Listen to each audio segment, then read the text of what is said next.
Assalamualaikum warahmatullahi wabarakatuh.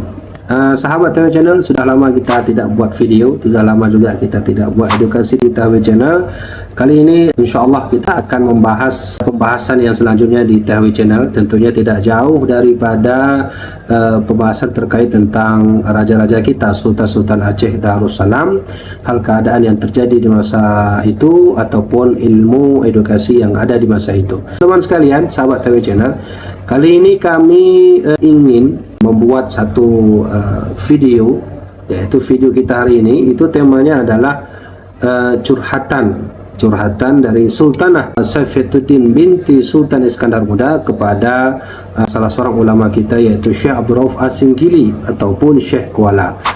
Kita tidak membahas sejarah bagaimana kisah biografinya tentang dua tokoh ini, namun yang jelas adalah kami ingin sampaikan bahwa ada kondisi yang terjadi di Aceh masa itu sehingga membuat salah seorang Sultanah Aceh, yaitu pemimpin Aceh masa itu, yaitu anak dari Iskandar Muda, Sultanah Ratu Saifuddin. Beliau membuat satu curhatan keadaan yang ada di masa Aceh saat itu, membuat surat lalu dikirimkan kepada Syekh Abdul Rauf As-Singkili yang ada di luar negeri. Jadi sekali lagi kami ingin sampaikan di sini kita tidak membahas perdebatan apakah boleh menjadi seorang pemimpin perempuan atau tidak. Nanti kita akan bahas pada video lainnya. Di sini kita juga tidak membahas spesifikasi atau karakter daripada dua tokoh ini. Insya Allah nanti di video lain kita akan membahasnya secara panjang, secara rinci. Nah teman-teman sekalian, tidak lama-lama, mari kita bahas langsung apa sih isi surat ataupun curhatan Ratu Saifuddin kepada Syekh Abdul Rauf As-Singkili. InsyaAllah kita akan membaca. Ini adalah kitab Miratul Tulab. Kalau misalnya ini agak terbalik ya, kalau teman-teman lihat ini agak terbalik tulisannya. Ini adalah kitab Miratul Tulab yang tebalnya hampir, kita bilang ya hampir 500 halaman. Ini adalah karya langsung Syekh Abdul Rauf As-Singkili. Jadi teman-teman kalau punya kitab ini, teman-teman bisa baca di halaman 3 itu di pertengahannya sampai kepada seterusnya. Di sini beliau membuka muqaddimah dengan memuji Allah tentunya dan memuji Rasulullah sallallahu alaihi wasallam. As-Sultanatu al-Mu'addamiyatu wal Khalifatul Mukarramatu Safiyatuddin Syah berdaulat Ibnatu As-Sultani Iskandar Muda Jauhan berdaulat. Jadi teman-teman bisa baca di samping, saya letakkan kalimatnya di samping. Nah di situ artinya Sultan yang amat besar, Sultanah yang amat besar dan Raja yang amat mulia, Paduka Sri Sultan Tajul Alam Saifuddin Syah berdaulat.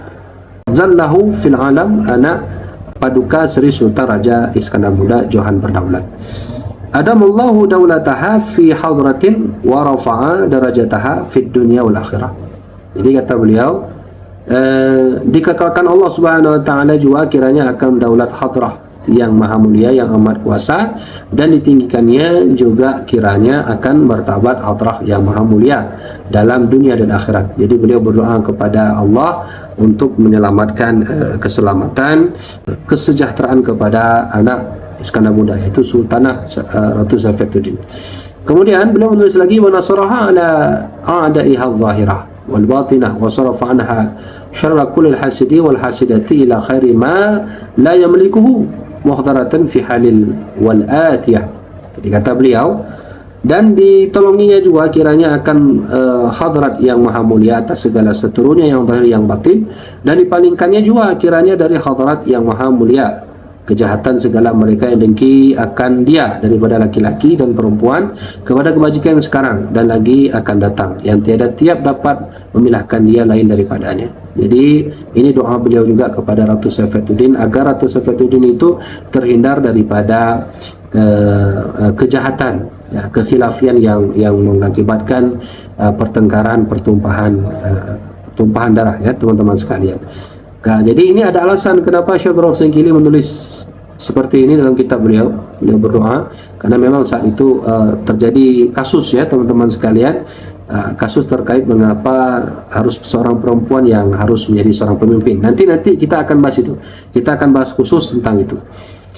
Nah kemudian beliau berkata, fa innaha qad sa'altani min shiddati hubbiha an aktuba ila ma yahtaju ilaihi man tawalla fi amri al-qada'i lil ahkami syari'atil mu'tamidati 'inda al-ulama asy-syafi'iyyati bilisani al-jawiyah as-sumatraiyah. Maka bahwasanya adalah hadrat yang maha mulia itu memberi sabda kepada aku daripada sangat lobanya, sangat senangnya akan agama Rasulullah, bahwa kekurangan baginya sebuah kitab dengan bahasa Jawi yang dibangsakan kepada bangsa fasih yang muhtaj kepadanya. Nah, kemudian orang yang menjabat jabatan qadi pada pekerjaan hukumnya daripada segala hukum syarak Allah yang muktamad pada segala ulama yang dan dibangsakan kepada Imam Syafi'i radhiyallahu anhu. Ini isi daripada curhatan Ratu Saifuddin ketika beliau menulis surat kepada Syekh Abdul Rauf As-Singkili ketika berada di luar negeri. Jadi isinya, makna daripada apa yang dikatakan oleh Syekh Kuala ini, teman-teman, Ratu Saifuddin itu meminta satu kitab. Jadi bahasa beliau tadi muhtaj itu meminta satu kitab kepada Syekh Kuala yang bermadzhab Syafi'i untuk menulis kitab tersebut dalam bahasa Al-Jawiyah As-Sumatraiyah. Itu bahasa Syekh Kuala. Jadi beliau minta kitab itu. Ratu Saifuddin minta kitab kepada Syekh Abdul Rauf As-Singkili. Nah kemudian beliau menjawab, Syekh Kuala ini menjawab, wa kuntu astathqilu dhalika liqillati fasahati fi dhalika lisan bituli arubati wa iqamati fi diyari al-yamaniyah wa Makkah wal Madinah syarfuha Allahu bi syarfi sayyidil bariyah. Jadi dia adalah dan adalah aku buatnya pada menyanjung sabdanya demikian itu karena kurang fasahahku pada bahasa Arab Jawi. Jadi beliau membalas surat ini kepada Ratu Saifuddin dengan mengungkapkan bahawa beliau tak lagi bisa menulis kitab dalam bahasa Arab Jawi karena beliau sudah lama di Mekah, Madinah, kemudian di Yaman. Itu bahasa beliau. Namun demikian beliau tetap menerima daripada permintaan Ratu Saifuddin. Nah lalu beliau berkata lagi dalam kitab beliau, yaitu kitab Syekh Kuala. Kata Syekh Kuala, thumma manallahu alayya bil ikhwaini li as-salihaini al-fadilaini al-fasihaini fi dhalika lisani hafidhahumallahu ta'ala wa baqahuma fi khairi wa afiyatin wa ni'mati wa afiyatin mutawaliyah. Jadi kata beliau, karena beliau tak bisa menulis kitab lagi, Syekh Kuala, karena sudah bergelut beliau di dunia Arab, ya, dunia Arab. Saat itu beliau berguru dan bahasa di sana pun bahasa sudah tidak lagi memakai bahasa kampung, ya. Beliau sudah pakai bahasa Arab. Maka beliau berkata, maka dianugerahi Allah Subhanahu wa taala akan daku dengan sebab dua orang saudaraku yang sahih lagi fadil, yang lagi fasahah keduanya pada bahasa Jawi itu. Nah, jadi karena beliau tak bisa menulis kitab, beliau dianugerahkan oleh Allah dua murid untuk membantu beliau menulis kitab yang dimintakan oleh Ratu Saifuddin dengan menulis kitab itu dalam bahasa Arab Jawi.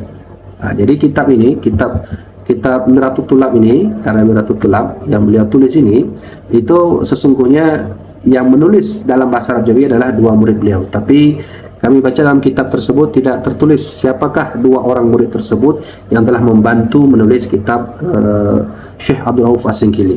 Nah kemudian maka mengucap syukurlah aku kehadirat Allah Subhanahu wa taala atas anugerah demikian itu, dan tak kala dianugerahkan akan daku dengan keduanya itu, maka mohon kebajikan aku ku bawa hadiratnya dengan sembahyang istikharah pada bergantungkan sabda hadrah yang mulia itu, padahal aku berbuat bakti akan dia liqaulihi Allah taala wa rasulihi, karena firman Allah taala, bakti kamu akan Allah taala akan pesuruhnya dan akan raja-raja kamu. Jadi Syekh Abdul Rauf As-Singkili beliau membalas surat itu dan beliau mencantum kembali apa yang beliau sampaikan kepada Syekh Abdul Rauf kepada Ratu Saifuddin dalam kitab ini, bahwa Syekh Kuala memohon kepada Allah Subhanahu wa taala untuk dianugerahkan kepada beliau itu menulis kitab, ya, dengan diutusnya nanti dua orang murid kepada beliau, dan beliau menyetujui apa yang dimintakan oleh Ratu Saifuddin. Nah kemudian terakhir beliau berkata, wajabtuha ila dhalika fakatabtu hadzal kitab bi'aunillah الكريم التواب وكان الأمدة فيها كتبته على مفهوم فتح الوهاب إلى فيما نبهت عليه في الكتاب. Jadi beliau berkata, wajabtuha, aku menjawabnya, aku menerima permintaan Ratu Saifuddin untuk menulis kitab, dan kitab ini dengan pertolongan Allah Subhanahu wa taala, dan kitab ini beliau menulisnya dengan pemahaman yang beliau ambil daripada kitab Fathul Wahab. Jadi tertulislah nanti kitab Syekh Kuala, yaitu Mir'atut Tulab yang teman-teman lihat ini. Ini dia. Kitab Mir'atut Tulab ini adalah kitab yang dimintakan oleh Ratu Saifuddin dengan nama Samaituhu bi Mir'atut Tulab fi Tashil Ma'rifati Ahkam Syariah li Malikil Wahhab. Itu judul kitab ini. Itu beliau buat sendiri nama kitab itu.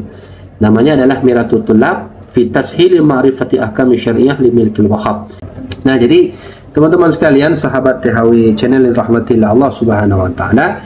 Nah, sekarang kita sudah tahu kesimpulannya. Ternyata pada masa Kerajaan Aceh Darussalam itu terjadi hal-hal yang urgen. Salah satunya adalah pada masa itu tidak ada satu pedoman dagang yang dapat diambil hukumnya segala hal yang terjadi pada masa Kerajaan Darussalam, melainkan turun tangannya Ratu Saifuddin meminta bantuan kepada Syekh Abdul Rauf Zulkifli menulis kitab beliau itu. Maka terciptalah kitab Mir'atut Tulab ini. Nanti kalau teman-teman ingin membaca kitab ini, teman-teman bisa melihat langsung bagaimana isi curhatan Ratu Saifuddin sehingga beliau membalas kembali apa yang diinginkan Ratu Saifuddin itu dalam kitab Mir'atut Tulab halaman 3 sampai halaman ke-4. Jadi teman-teman sekalian, alhamdulillah kita sudah dapat ilmu bagaimana kondisi masa itu, bagaimana kitab yang beliau tulis ini. Jadi insya-Allah ya, ke depan kita akan membahas lagi lebih dalam tentang sejarah Aceh, edukasi Aceh, dan hal-hal yang terjadi pada masa Kerajaan Aceh Darussalam. Ingat baik-baik, belajar terus sejarah teman-teman, karena sejarah lah yang akan membangkitkan kembali semangat kita untuk berjuang membela agama Allah, membela agama Rasulullah SAW. Teman-teman, jika merasa channel ini bagus, ya, video ini bagus, edukasi ini bagus, jangan lupa subscribe channel ini, bagikan video ini ke teman-teman lainnya agar semuanya mengetahui bahawa kita punya sejarah dan peradaban yang mantap, peradaban yang bagus, peradaban terbaik yang ada di Asia Tenggara, insya-Allah. Mudah-mudahan bermanfaat. Wallahu a'lam bishawab. Wassalamualaikum warahmatullahi wabarakatuh.